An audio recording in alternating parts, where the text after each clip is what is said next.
تسمع يا هلا فويس من شيكاغو. He's the one, the only, the Baba, joining us. Hello, voice. When a recovering Islamophobe talks. This is to pay a compliment, so I've got to convert to Islam, then I've got to go with a satchel of money apparently to Ramallah jewelers. Absolutely. BAWB and the Friends. Now, all of a sudden, you have Americans and you have Europeans coming in and moving in to Israel on what's called the right of return, where they're given a free right of return. They didn't grow up there. They didn't live there. They didn't live there 20 years ago. Now they live there. Bob, and they moved in there from Europe, and they're given the right of return. What happened to the Palestinians that lived there? يلا باب انزل على الدبكة. And welcome, ladies and gentlemen, to another episode of BAWB and Friends. If you're watching on the video, which you can now video stream on the Ustream channel, you can see Whoopi just made a late arrival into the office. I left him out. Soon to be joining me will be my guest host, walking into the studio right now, like a stud, like he owns the place already. Is my buddy Amir. Amir Mahmoud is my friend, and actually he's the son of Angie and Wassam. And you every once in a while you get to meet somebody who you can tell is going to make a difference. I mean, I have been in a hall with about 1,000 other people watching him up at the podium speak. And I don't know if you've ever been at some of these events, but if you've ever been there, there's always this murmur of people talking in the background. And you always hear that murmur going on. And then all of a sudden, Amir got up there and he started to speak, and that murmur stopped. It's like all of a sudden he had this presence. And how many years ago was that? That was when I was 10, so 4 years ago. Wow. That was 4 years ago. Yeah. And I'm telling you, he just had this presence that was there. You can tell that he's marked for greatness. His dream job is to be a filmmaker, right? Not documentary. But that's probably not what's going to happen. All right. But not documentary. You kind of like Steven Spielbergish. Yeah, I mean, like action more. As I told you, documentary is just, I don't focus on that, and it's hard for me to watch, actually. Like, I can't just sit through an hour of a documentary. Yeah, but right now, you're just pretty much your average 8th grader, right? Yeah. Suburbia, USA is where you go. You're in the public school system, and you're in the 8th grade. You're part of the wrestling team right now? Yeah, well... Is wrestling over now, or is it still wrestling going? is over for middle school, but I'm just doing wrestling practice outside of school. You train with wrestling outside of school as well? Yeah, I'm dedicated to wrestling. Wow. Now what weight class do you go at? 105. 105. Yeah. Okay. To people that's like, when I tell them 105, they're like, are you serious? No, man, you have to dominate at 105 because you're tall. You're probably taller than anybody you wrestle against? Yeah, that's actually, people think that's bad. I think it's really good because no one can get anything on me. It absolutely is good. Mm. And if you start to transition that into MMA, Katie bar the door. Yeah. I mean, your best fighters are your tall, wrestlers, lanky, yeah. Are the wrestlers and the tall, lanky ones and lean ones that flip that over. Pound for pound, you are the most dominant fighters that are out there, and they all start in learning wrestling and then graduate up. We've got a couple of MMA fighters actually that we work with here at Yahala Voice. So as a summer intern, we're going to have to go check out a couple of the MMA fights that come up. But so you're just taking regular classes in junior high, right? Yeah, not a lot of people know that I kind of do this. I'm just a regular 8th grade kid. Absolutely. Yeah. And you go through and do that. So you've got your regular classes like math and English and you have foreign, you have Spanish. You're taking Spanish. Now, are you also taking Arabic on the side? They don't do that. But are you taking Arabic on the side? Okay. So you've got Spanish class, you've got English class, you probably have a science class in there somewhere. Yep. Right? Mm-hmm. And then you have a history or social studies, or what do they call it? Yeah, these US days? Well, it depends. In middle school there's like different types of things. 7th grade was geography, this year's US history. So you've got U.S. history. So you're learning about the Constitution. You're probably learning about going back to. Well, we're on World War II right now. Now here's something I bet you didn't know. Signers of the Declaration of Independence. Right. I am the 17th descendant. No way. Reverend John Witherspoon actually was one of the signatures on there. Yeah, so really, I'm also a distant cousin of Reese Witherspoon.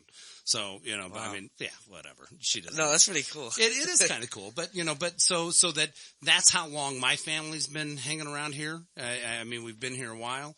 And so, I mean, my sister's done our genealogy going back, and supposedly there was one of our relatives on the Mayflower. So, That's really cool. Yeah, it goes back a long time. But anyway, so you're learning about history, and you're going to class, and tell me, I mean, you're just an average kid. You got your friends, you got lunch, you hang out, you go do stuff after school, right? So it's just basic junior high stuff, right? Yeah. Okay. How is it? And do kids look at your name as Amir and like anything different, or are you just accepted and welcomed in? It depends who I'm talking to. Like most of my friends, they never really, I mean, some of them were like, wait, hold on, what's your name? And then some of them were like, all right, just came on board with it. Like, no one really gives me that much of a hard time, but majority of the kids that I meet think I'm Indian at first, mostly. How do they go Indian? Just I think color of my skin. Yeah, that's probably And it. Amir is sometimes an Indian name, but it originated from an Arabic descent, I believe. No kidding. Yeah. Okay, so really, it's been okay on a level. So I mean, at my school, thankfully, it's been fine. Yeah. But you have obviously heard of things that are going on out there. Of course, yeah. With the current political environment that we have out there. Well, let's get into it. Are you following politics at all? Barely. Okay. So you know who's running, right? Yeah. All right. And so you've got, on the Republican side, you've got Trump, you've got Cruz, and you've got Kasich still hanging around. Yeah, but yeah. He's still hanging in there. And then on the Democratic side, you've got Hillary Clinton and Bernie Sanders. Right. And I'm going for Bernie. You're going for Bernie? Yeah, now who are you going for? That's absolutely awesome. I am, first of all, the thing I like about Bernie is that he's anti-establishment. Right. So you've got Bernie Sanders, and you've got also, but I think everybody within is a little bit tired of the establishment. And Bernie is definitely outside of the establishment. Hillary Clinton is part of the establishment. Okay. On the Republican side, you had a bunch of establishment players. You had a Bush. Gosh, couldn't we get somebody else besides a Bush or a Clinton? I mean, seriously. But you had the Bush family. That was establishment later. He got nixed out. You had so many. Rubio even was considered part of the establishment. He got nixed out. So you had a bunch of these 17 that got, it was clear that people did not want establishment. And that's where we started to see the rise of Donald Trump. Donald Trump started to suck the air out of the room by being this non-establishment guy. But he also became a player by stepping on other people on the way up. Yep. Tell me how you feel about how do you feel about that when you hear some of the things that Donald Trump says? Well, I think he believes in more of the term of eat or be eaten kind of thing, where you need to basically put yourself before anybody else. But the things that he said have just really ticked me off, and it's like it's not right, because he's made it okay to say these things, and he's made it okay to be racist and to be just doing all these. I absolutely agree with that. Yeah. That he has made it all right to say that, to be a racist. Right. To say that, I mean, you said it best as we were talking up front. You said that, his anti-Muslim ban is against the Constitution. Exactly. Yeah. I mean, here's an 8th grader clearly identifying that it's a violation of, and you even went to the amendment. Yeah, I mean, the First Amendment says that Congress shall make no law respecting an establishment of religion or prohibiting the exercise thereof, etc., blah, blah, blah. But that's just, like, they made that the First Amendment for a reason. And human rights and religious rights come first. And the fact that he's making it okay to say these things is like, he's just completely violating the Constitution. And completely. And it was so wonderful to see so many people stand up. Yeah. But it was also so scary to see so many people stand up and support Trump. Yeah, climb on board. Right, to climb on board with that degree of racism. And the first group of people that he went after was the Hispanic community. Yeah. And then he came after the Muslim community. And you were also talking about how in history you've seen that play out before. Yeah. So as I was saying in the beginning, we're learning about World War II, and speaking of World War II, we come to Hitler. Yep. Adolf Hitler. And what he wanted was to make Germany great again, and he blamed the Jews. Yeah. And they were like less than 1% of the population or something like that, and he blamed them for everything. And he said, all right, so they're part of the problem. We need to get rid of the Jews. And then here we have Donald Trump slogans is literally make America great again. Right. And then he's saying the Mexicans. I was even watching this. He said the Mexicans, they're not our friends. They're bringing rapists. They're bringing thieves. They're bringing drug dealers. Everything. And he's going to be moving on into different groups and different races. But right now he's targeting the Mexicans, and even Hitler was not just targeting Jews. There was other people with certain physical features.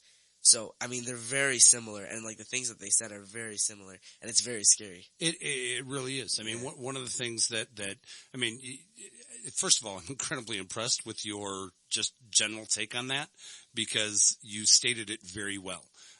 In going there, one of the things that was done in the Jewish community too, or done with the people that were put in the internment camps, and he even talked of internment camps, by the way. And my favorite tweet, by the way, when they were concerned about the Trump starting internment camps, somebody tweeted out, hey, will they have Wi-Fi in the internment camps? Like that would make it okay or something. But in any event, what I loved seeing almost instantaneously was the Jewish community bonding together against that ostracization of the Muslim community. And there was this photo going around of when they took the people and they put them in the camps, they tattooed on them a number. Yeah. Well, that was only in Auschwitz. Oh, that was just Auschwitz. That's what my teacher told me. You know what? It could be. Yeah, I mean, yeah. That would make sense that it may not have been there. But anyway, the tattooed. And so there was a picture of about 3 or 4 Jewish people who must have been in Auschwitz who had their tattooed numbers on there. And it was, oh gosh, I'm going to screw it up. I call them memes because that's the way it's spelled, but it's a meme. Is it a meme? Is that the right way to say it? Okay. Memes. I say Mimi. It's spelled M-E-M-E. That's Mimi. That's the way you say it. Anyway, so they tattooed it on their arm, and they took a picture of it, and it said, "This is what registration looks like." When being asked to do that. So I mean, they drew the parallel also. And I have several Jewish friends that work with an organization called Jewish Voices for Peace, and they are incredibly outspoken about the anti-Trump rally that was here in Chicago. Oh my gosh, that said a lot when Trump didn't want to go. How did you feel about that? How did you feel about that? Okay, so when my mom said maybe we'll go to the Trump rally, I was just literally looking at her in the eye like, it's going to be chaos over there. It's going to be hell, but it was fun. Yeah. Oh, heck yeah. I was there. I had little anti-Trump balloons. I'll tell you about those later. You can't let your little brother or sister see them. But it was a lot of fun. And it was a party type atmosphere. It really, and I was outside. I didn't go inside where the other guys, but I just went and heard one of the guys speak, who was the gentleman who got up at the podium, and was there, in the middle of it, disrupting that. But how did you feel when you saw the news reports about that? Okay, so I heard that he was supposed to speak. Mm-hmm. Am I correct? Mm-hmm. Yeah, and then so the news was telling people, he wasn't there to speak. He kind of backed down. And the thing is, if he backed down because he's afraid of little Chicago or Illinois or whatever, then how is he going to be able to deal with ISIS and keep all these promises that he's been promising? Wow, excellent. And Ahmed Rahab, I'm pretty sure, he even said that too. Yeah. So I got to give credit to him because I'm kind of quoting him. That, you know what? But it was a good point, and it really was. It's like, I just wanted to bring that up. If a few people are going to scare him, what's he going to do there? And I mean, it really was. It was impressive. But how do you feel about his statement back saying, I was denied my First Amendment He said that. He did. He said I was. Okay, so then... So because he has a freedom of speech, and that freedom of speech was denied him that day. How do you feel about that? So you're saying that he was told that he can't say what he was saying.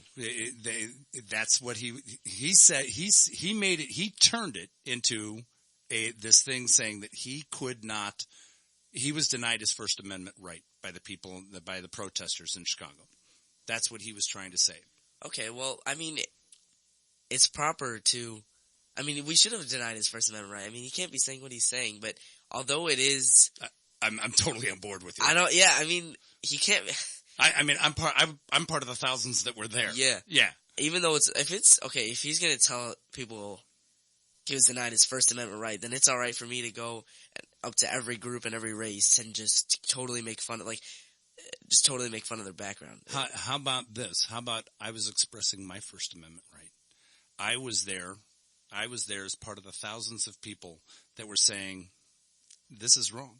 I don't have to bow down to the powers that be. I don't have to bow down to the people in power just because they have money. I don't have to bow down on them because they have political power. I can raise my voice and say, I object. What you're doing is absolutely wrong, and you should not in my town.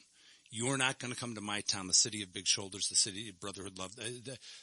You're not going to step into mine. And my favorite chant that day, my favorite chant was out there was the leader going, show me what America looks like. And the response of the audience was, this is what America looks like. And we were people of multiple faith. We were people of multiple color. Yeah, of course, I was representing the big wasps. That was me out there.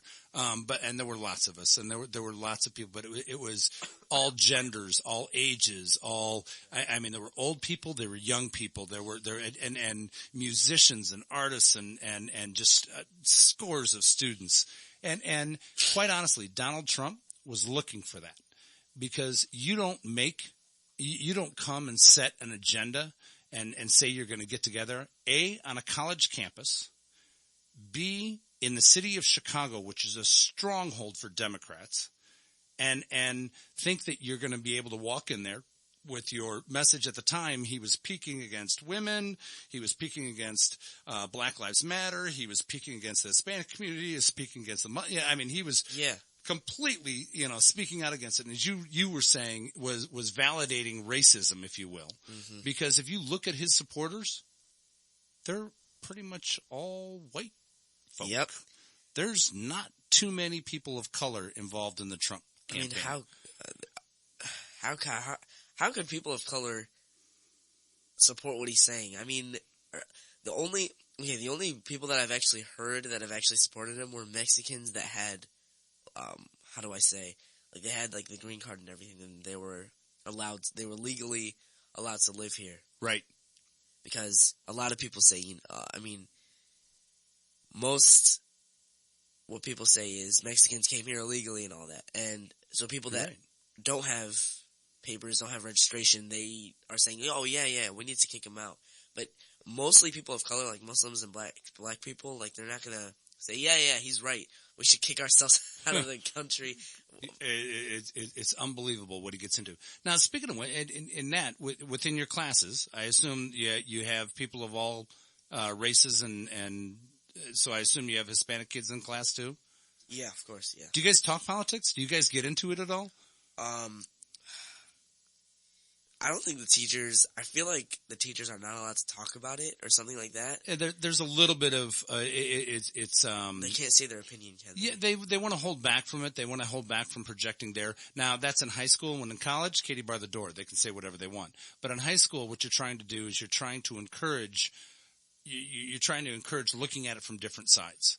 And if the teacher ends up picking a side or saying the side they picked, you'll find most students trying to gravitate towards that to please the teacher. It's just a common thing that's in there. So a good teacher will inspire many different perspectives and encourage even the smallest thought. And quite honestly, if there is somebody that supports Trump in your class, they will let them talk. They will let them have, and try to get people to see that point of view. Whether you agree with it or not is a whole other issue, but a good teacher will inspire them to do that. And I'm just wondering, are you seeing any of that in the dialogue in the classrooms that's going on? Okay, so I've never actually seen or heard anything of, Donald Trump is right or anything what he's saying is right, like maybe hinting it off, like maybe Muslims shouldn't travel kind of thing. I've heard the complete opposite, which is good, of course.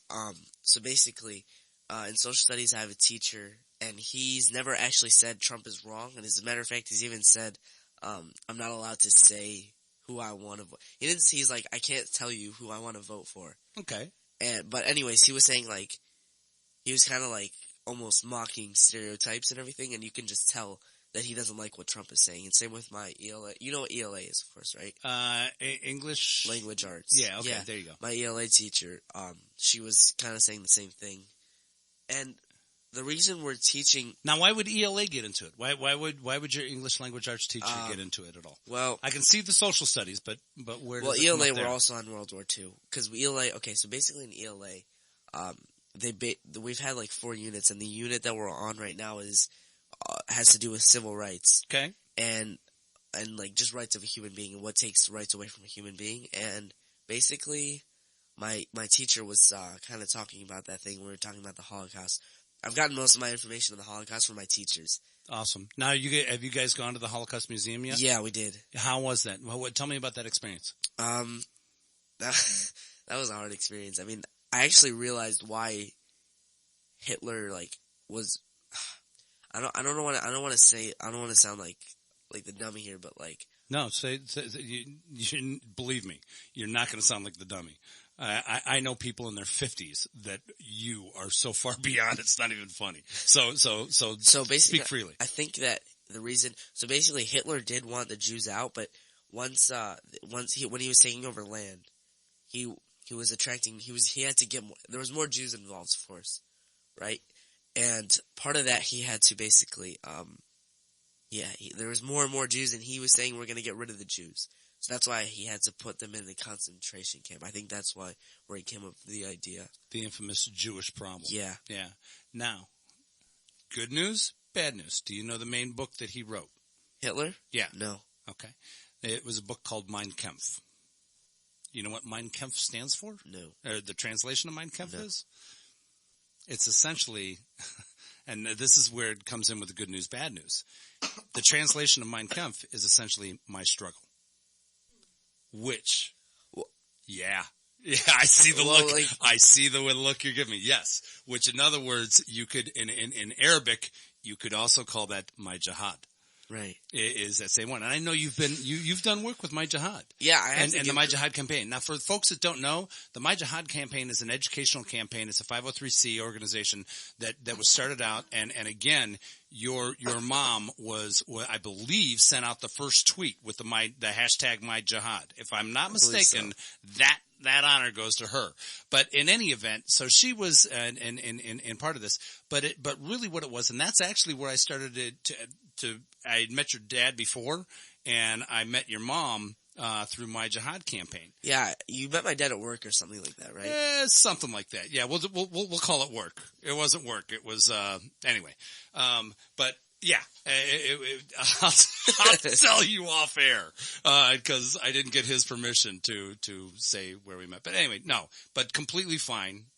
But anyway, Angie knows. Your mom knows.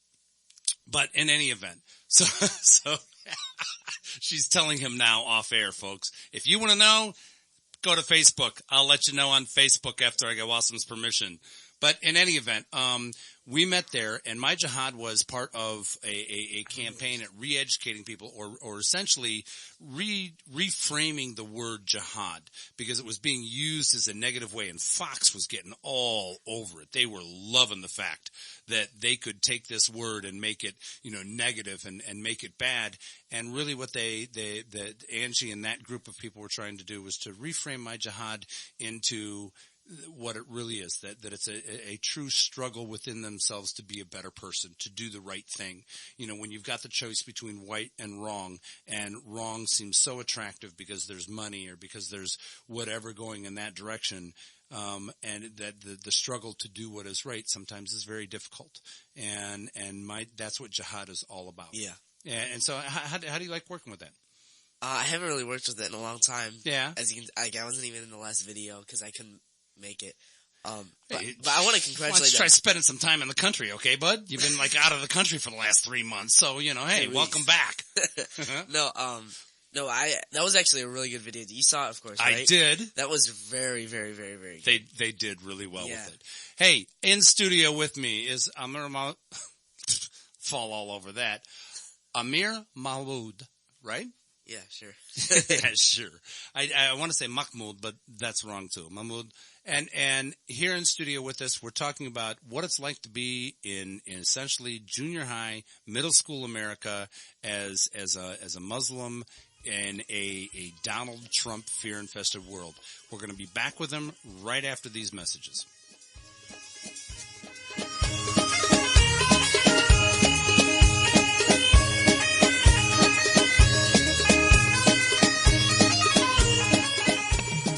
يا هلا فويس الصوت العربي الحر.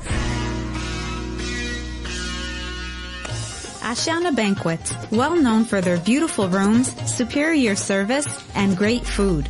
For all your special occasions, call Ashiana Banquets. We will take care of your wedding, engagement, henna parties, bridal shower, baby shower, or corporate events. Reserve today at 630-964-7090. 630-964-7090.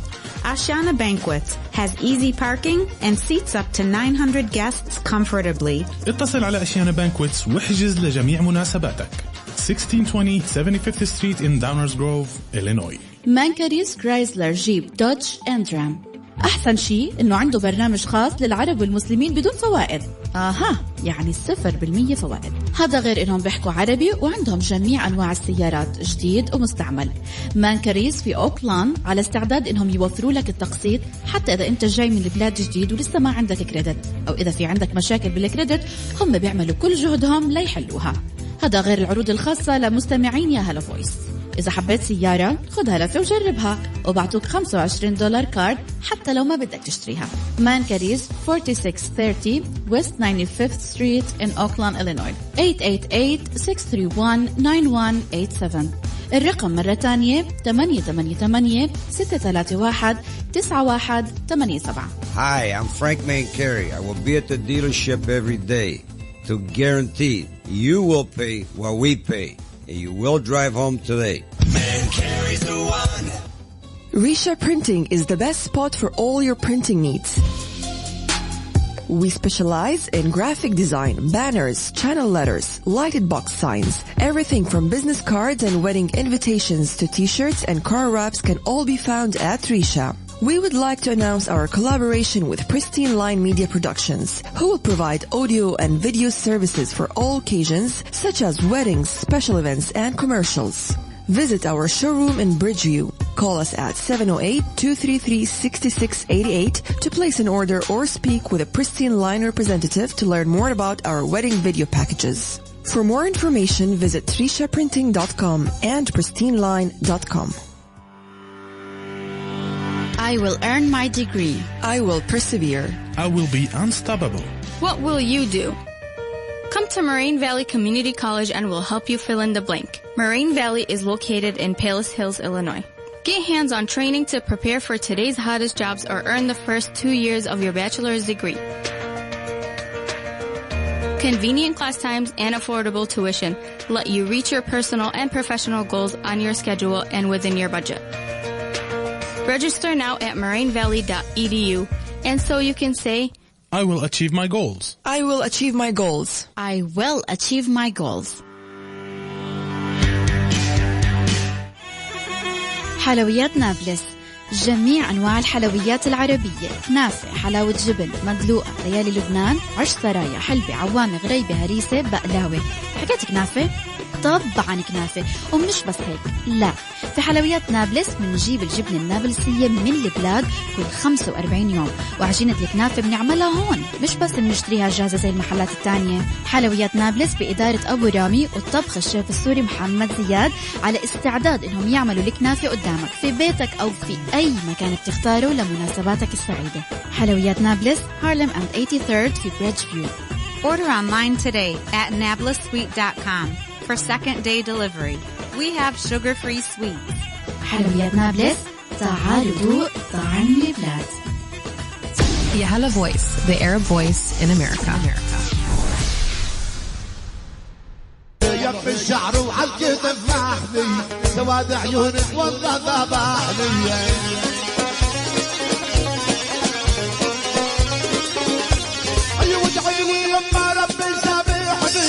And we're back with Bob and Friends. Sitting in with me, Amir, my little prince. And actually, Amir in Arabic, the translation of it means prince. And the cool thing about Arab names is that they ask that they have to live up to their names. So he has to live up to the royalty of which he is expected.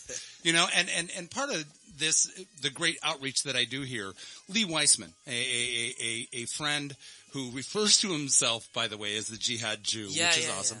Yeah. He sent us a quick little text, and we should clarify something to everybody out there. Okay, I'm gonna say because I'm the one that made that claim. I'm so sorry.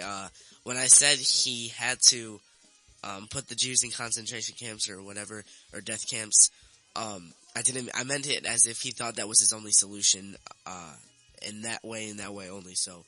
And what's so striking, what's so amazing is that he actually created a mentality among the people where that they felt that was an acceptable solution. And not enough people stood up and said never again. And this isn't going to happen. This is wrong. There were tons of people out there, that were voicing that and doing it. And I know several people, one of my friends, her father was involved in a printing press, and they were printing one thing during the day, and then they reopened up in the middle of the night to print anti-Hitler things going in there. So, I mean, there were a lot of people doing things behind the scene, kind of the infamous Schindler's List kind of thing.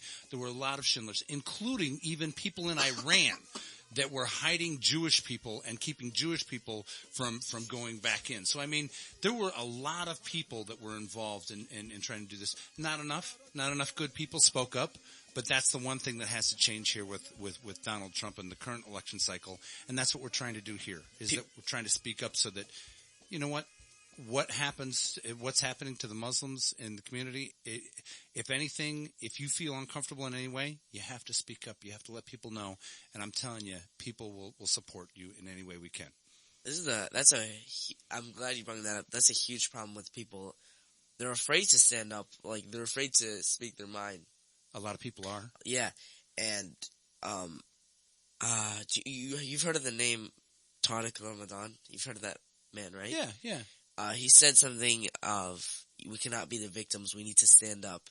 And I really like that, because we can't just sit around and be like, oh, they're calling us terrorists, or oh, they're telling us we need to get out. No, we need to do something about it. Like, and that's I think that's what needs to change in America, and that's what's gonna bring all the right people, like that, their voices, the people that are right, are gonna overpower the people that are wrong. And that's what we do here at at Yahala Voice. Yeah. This is what Yahala Voice, this is the platform that they give us, and hopefully we can continue to do that. Hopefully. And one of my friends who had a calling to start doing something that is right is on the phone right now, and I know he's had dealings with you.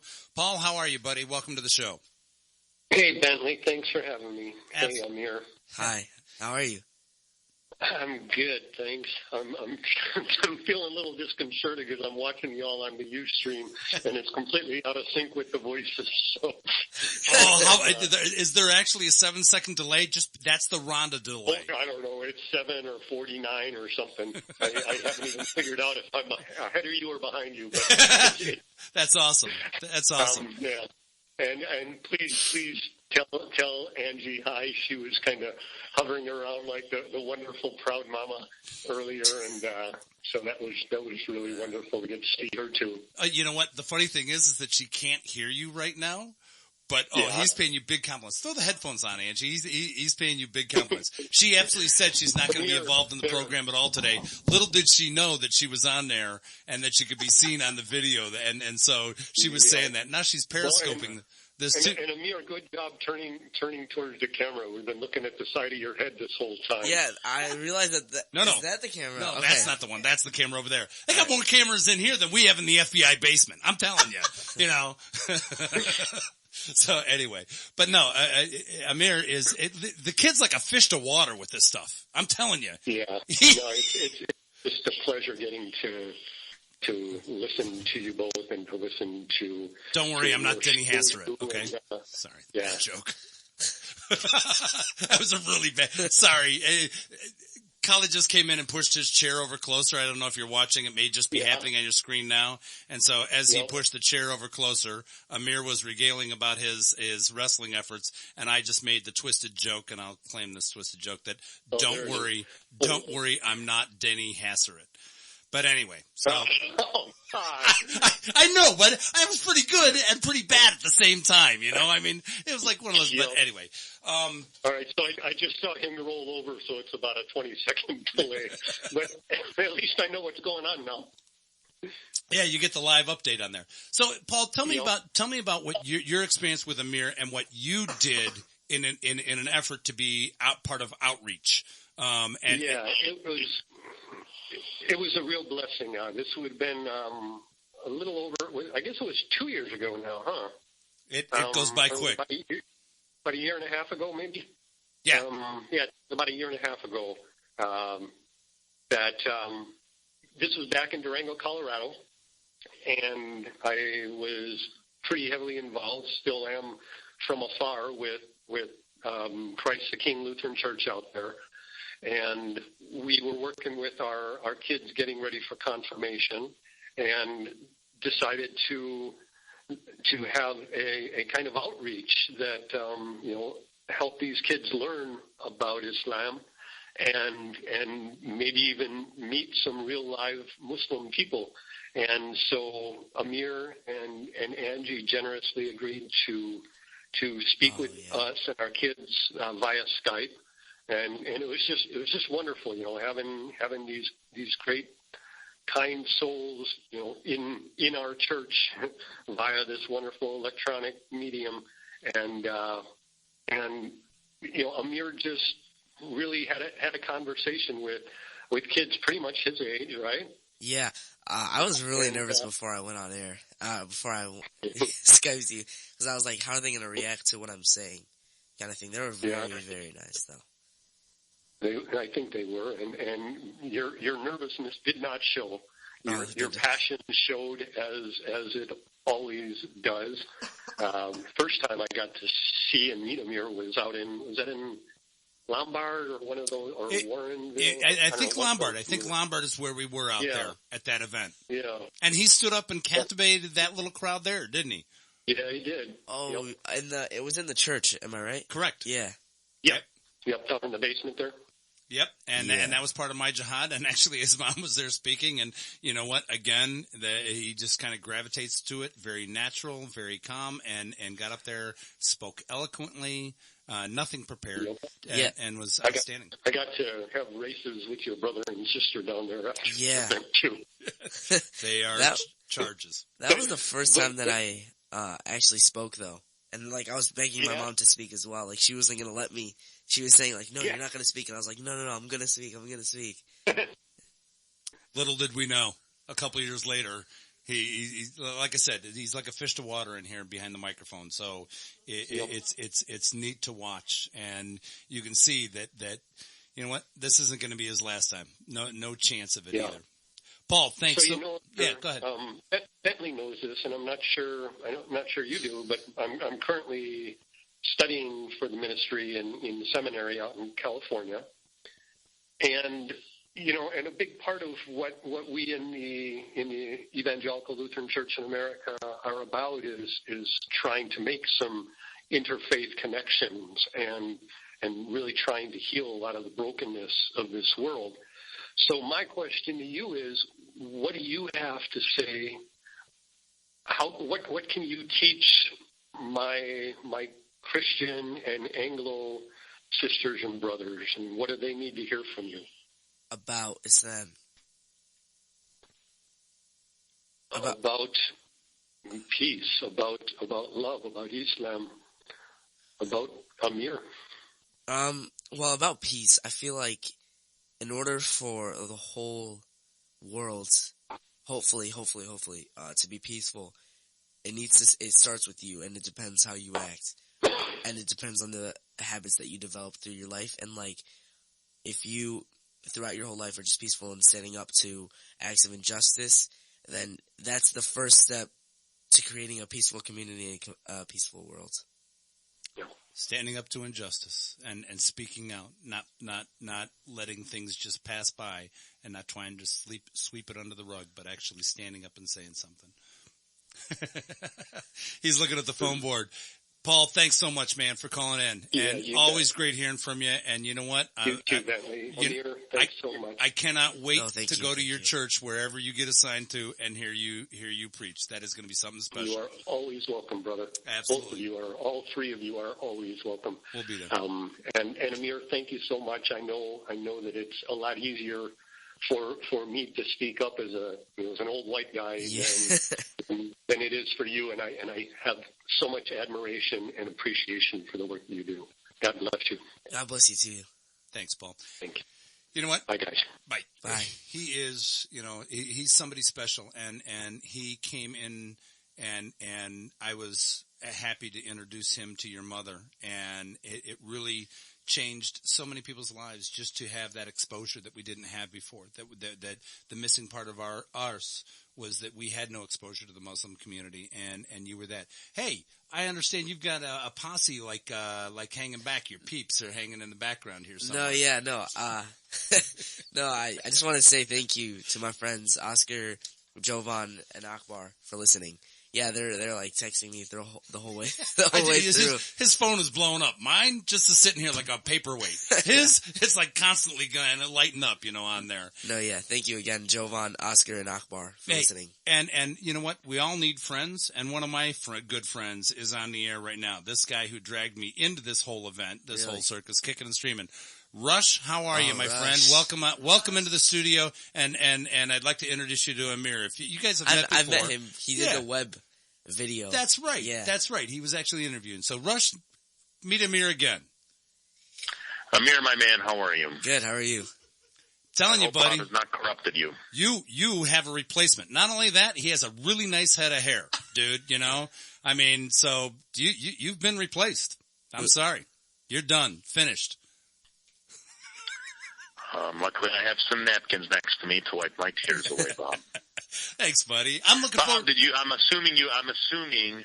Do you believe? See, I always thought Ted Cruz was outrageous and ridiculous. Uh-huh. Did I just read this right? Or this guy that just got his butt handed to him last night comes back and picks a running mate? Is this guy kidding me? Hey, do me a favor. Breaking news here. I did not look it up. Who is his running mate? Who did he pick? Yeah, Carly Fiore. He has picked the loser, the guy that got his butt handed to him yesterday, losing 5 states in the East Coast. Right. Has picked Carly Fiore as his running mate. Wow. Now, is so that you think... Yeah, you think. What makes this interesting is that I can understand if he was in a dead heat, a serious competition. The guy just got rocked. Oh, and not only that, he chooses Carly Fiore, who didn't poll very well. She's another Texas person. Is she Texas or California? Forgive me. She was maybe born or raised California. I thought maybe because she spent time in Austin, because Hewlett-Packard, I believe their base is in Austin. Or are they based out in the Silicon Valley? Yeah, maybe they are. I could be way off on this one. And when I first originally heard that, I thought it was a good play for a block. Because if you're looking for the California votes, if you're looking for the California on there, which is really the big electoral one that's left out there, that is a good play to pick her up as your running mate. I disagree. I'm sorry. I just disagree 100%. I think if I'm Cruz, I would just submit right now. I think he's embarrassing himself, and I'm not even a Republican. He's an embarrassment to the GOP, and I think he's a loser. Honestly, I hate to use that word on anybody, but he's a loser. But there's no other way around it. Let's face it, either one. Not now. I'm asking you.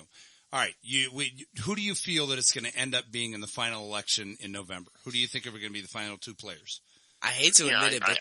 Now you, Rush. Go ahead, Rush. No. He's looking to bail out. Let's hear Amir first. To be honest, the final 2, I hate to admit it, and it's the candidates that I don't want to Who succeed. Are they? Trump and Hillary. I mean, Rush, do you disagree with that? Yeah, Bob, they earned the path to become the nomination. I think you have people who are Bernie Sanders, lovers for Bernie Sanders, who are calling Hillary Clinton every bad name in the book. She's a cheater. She's fixing elections. And for Donald Trump, the GOP, who are really honestly, and I'm not this guy who wakes up every morning and just wants to hate against Republicans.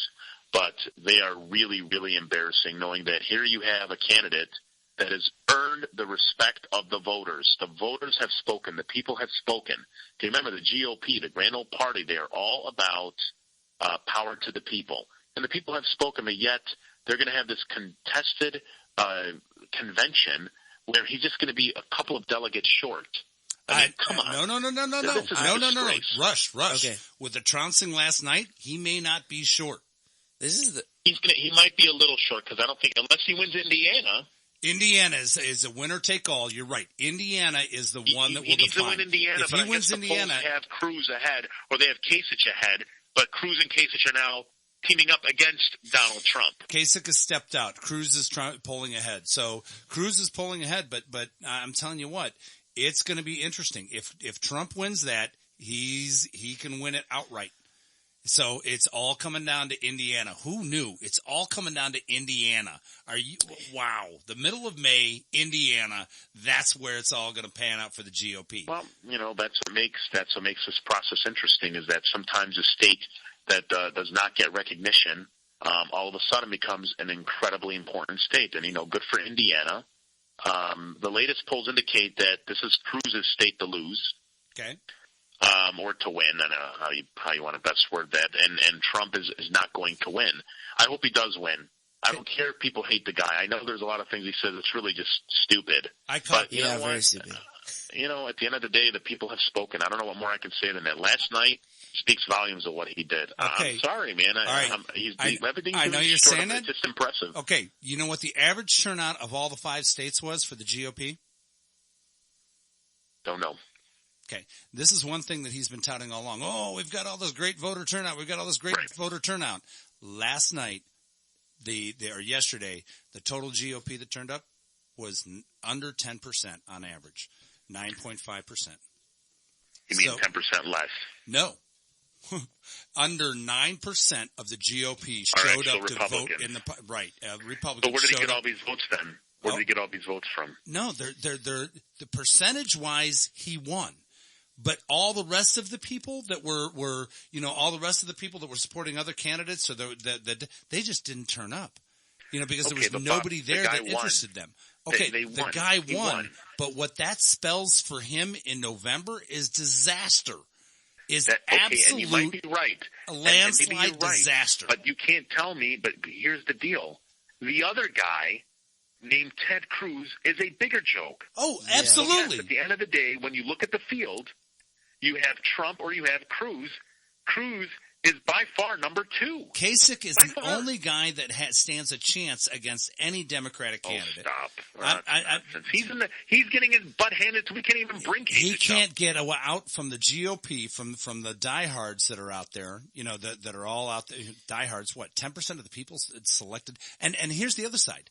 We're talking 50% of 10%, so that means 5% of the GOP selected Trump. 5% of the GOP. It's a shame, but Bob, you can break it down any way you want. And yes, if you break down the numbers, things don't look favorable for Trump in the general election. Correct. He's going to get his butt handed to him. At the end of the day, it's just like in sports. All that matters is the final score. Yeah. The other team, that team, they missed 70% of their shots. They shot. Well, you know what? They lost. Yeah. And that's what's happening right now with Donald Trump. At the end of the day, we can slice it and dice it and analyze every aspect of last night, but he won, and he won big. So what I'm trying to say is the GOP need to accept this, and they need to start figuring out a way to pivot along with Donald Trump and say, hey, this guy, he's not perfect, but he's our guy. Because I'll tell you what, what's worse for the GOP? For them to fight him and to say he's not our guy. That's the worst thing that could happen. I've said this since day one.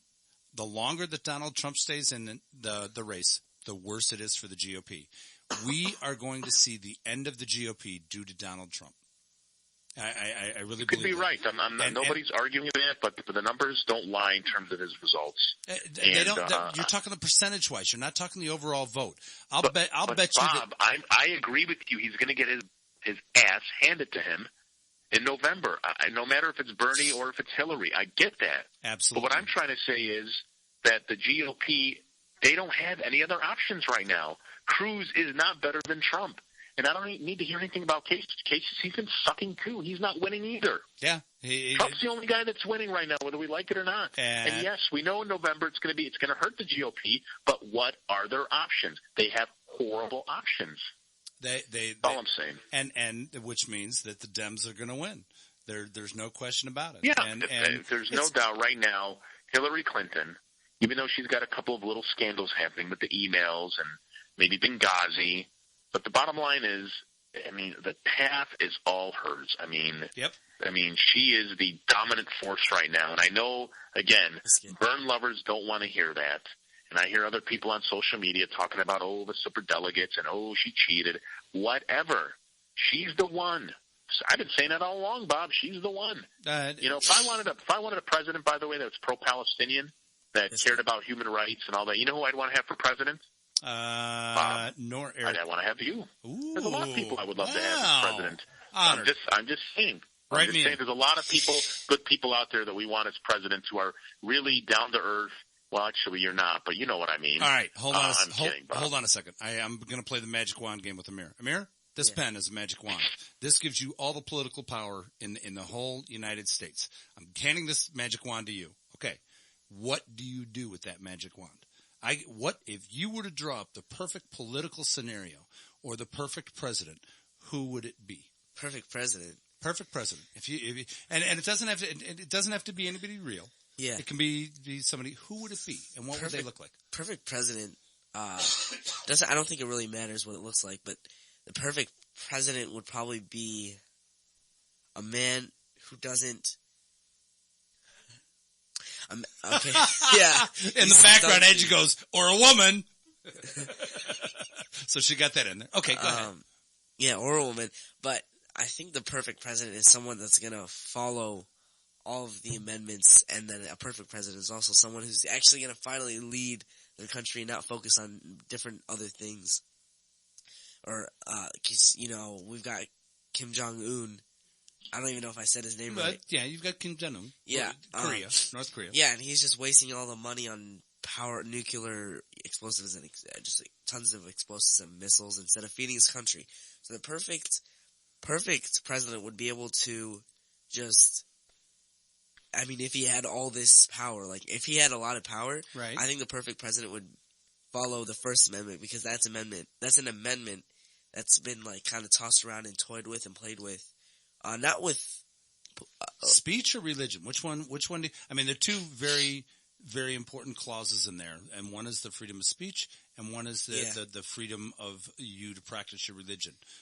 Which one are you looking at there, or both? Those are very, very, very two important ones. I think freedom of religion would be the most, and I'm not saying that because I'm Muslim and because people are getting violated, because I don't want to speak out. I don't want to be saying these things because I'm Muslim. But Muslim people, not Muslim people, people of religion. Right. There's many people in America who are like, no, you can't. Why do you pray? Why do you do this? Why do you do that? You're not welcome here. Jewish people aren't welcome here. Hindi people aren't welcome here. Muslims aren't welcome here. Everything like that. So that's. By the way, back in the 40s, there used to be signs posted in places, Jews not welcome. But just so you know, that's how bad it was. The anti-Semitism in this country was horrible. World War II, Hitler helped the world to realize that the evil of anti-Semitism and the evils of casting out certain demographics of people. But keep going. I like where you're going with this. Talking about the importance of the First Amendment, and that would be so key. So if you had a president come in there and say that he was going to try to shut the press up, like we've heard, that would be wrong, because you want a free press, you want a freedom of speech. Yeah. So that would definitely be one of the two important. And then the freedom of religion, or the freedom to practice your religion in your way, would be the other key thing. Those are the big things that you should see a president would need to support. And to lead its country out of all these debts and everything, because I've actually heard a lot of my teachers say another Great Depression might be coming soon. Okay. I don't know. I have no idea on what's going on with the economy. I've heard that a lot, but our president should be a leader. financially as well. Financially, every way. Every Ali. Interesting. Rush, what do you think, bud? Hello? Yeah. What do you think, partner, as we're wrapping up here? Bob, God bless you all, man, and God bless America. Hey, That's all I have to say. And I'm looking forward to seeing you Friday, all right? We'll see you Friday at the Makluba Bowl. It starts at 7:30. We'll see you there, but we know you're not bowling. You're banned. Yeah, I You're more than know. I welcome to got come in the banned by the building, Bob. competition committee. I know. Thanks for donating a lane, though. Hey. Somebody will say thank you. You know what? I might fill it with people just that want to come and have fun, okay? But yeah. That'd be great. All right, buddy. Hey, thanks so much. Man. And we'll Take care, Amir. Take care. See you Friday. Bye. Rush. All right. You know what, Amir? Thank you very much for coming in. Thank you too. I really appreciate it. Thanks to your mom for bringing you in. Yeah. Thanks to your dad. You know, his support. We almost had you in the day after you got back from Australia. Right. That he came back in. Khaled, thank you very much. We want to thank everybody here at Yahala Voice for giving us this opportunity in the platform. And you know what? As Amir said, it's all about peace. It's all about speaking up for each other, and we've got to do more of that. And we do that here every week on Yahala Voice on BAWB and Friends. We'll see you all next week.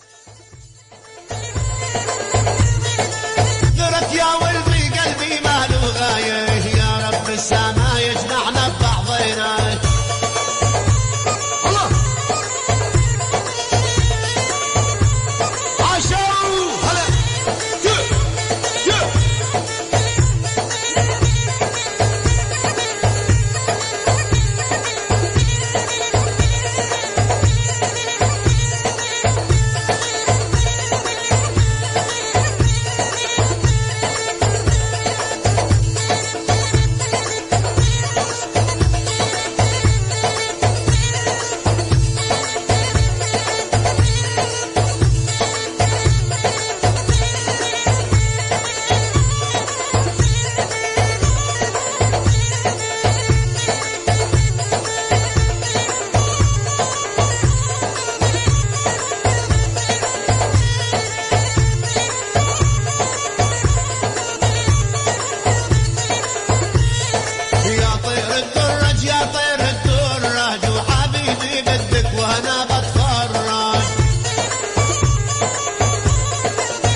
علي صوتك مع صوت يا هلا.